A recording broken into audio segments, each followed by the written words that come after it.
Sveiki visi, sveikinuosi servise 007, šį kartą atsiprašau, mikrofoną palikau kitam automobilyje, tai tikiuosi, kad gerai girdėsit, o jeigu prašiau girdėsit, pabandykit pasigarsinti. Šį kartą noriu pademonstruoti savaitės pabaigai ir parodyti dar vieną Jeep Grand Cherokee automobilį, 5,7 Hemi V8 variantas, 2015 metai, bet iš tikrųjų labai geras stovi automobilis, nedidelė rida.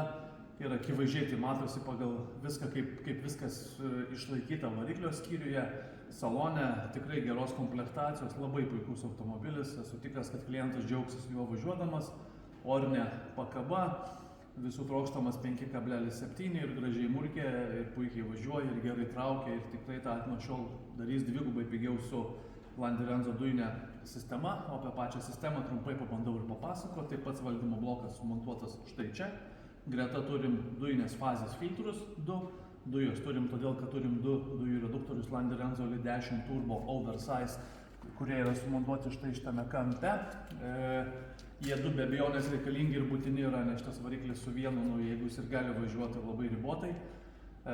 Perspektyvoje grėstų tiek katalizatoriaus sudeginimai, tiek vožtuvų susėdimai, pradegimai ir taip toliau, nes visam sunkiu diapazone, ypatingai agresyviau važiuojant, be jokių šansų užmaitinti, sakykime, šitą automobilį vienu reduktorium.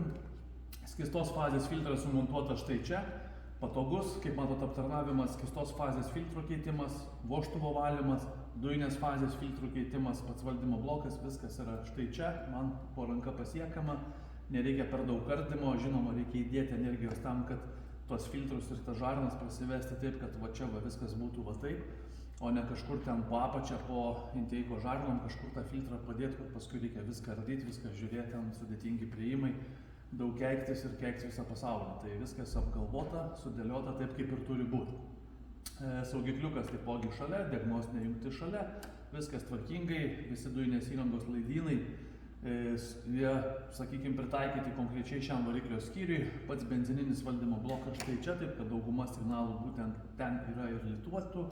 Nėra pravestų ant pačio variklio skyriuje, čia primėtyta tų laidų, kaip dažnai būna, viskas tvarkingai padaryta, visi laidai sugrupuoti, sugofruoti, izoliuoti, kiekvienas kontaktas lituojamas, apsaugomas termokembrikais, naudojamos teflonų dengtos žarnos, spyruoklinės sąvaržos, visa tai tam, kad nebūtų jokių kvapų nei automobilyje, nei variklio skyriuje, nei aplink automobilį, viskas tvarkingai nuvalyta, paruošta pravesti instruktažą ir atidavinėti klientui.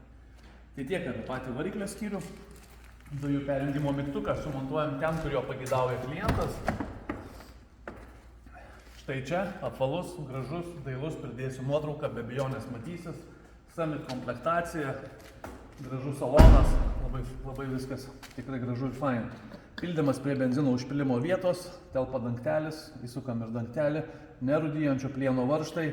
Jeigu nepatinka mums tas dangtelis, galim jo ir nesukti, bet kadangi jisai čia telpa, duoda estetikos, tai kodėlgi ne, juolab, kad ir benzino šiaip dangtelio čia nenumatyta ir nėra, gražiai viskas užsidaro, tvarkingai atrodo, paprasta, patogu, elementaru, jokių purvo gramdymų, jokių nesąmonių. Dujų balionas prie benzino, dujų balionas atsarginio rato vietoje, gražiai 80 litrų, Bormech balioniukas puikiai tinka, gražiai užsidaro, dangtis lygu. Idealiai viskas susideda.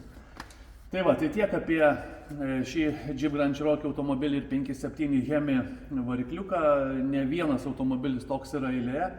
Prisižiūrim jų labai daug ir labai įvairių montavimų ir nelabai važiuojančių tų automobilių. Taip kad jeigu norit, kad automobilis važiuotų lygiai taip pat dinamiškai, kaip jisai važiuoja benzinu, turit susimontuoti kokybišką ir gerą sistemą. Ir jeigu to ieškosit ir to norėsit, mes mielai tas paslaugas pasiūlysim. Taip kad tam, kam įdomu, kreipkitės, mielai padėsim. Ačiū.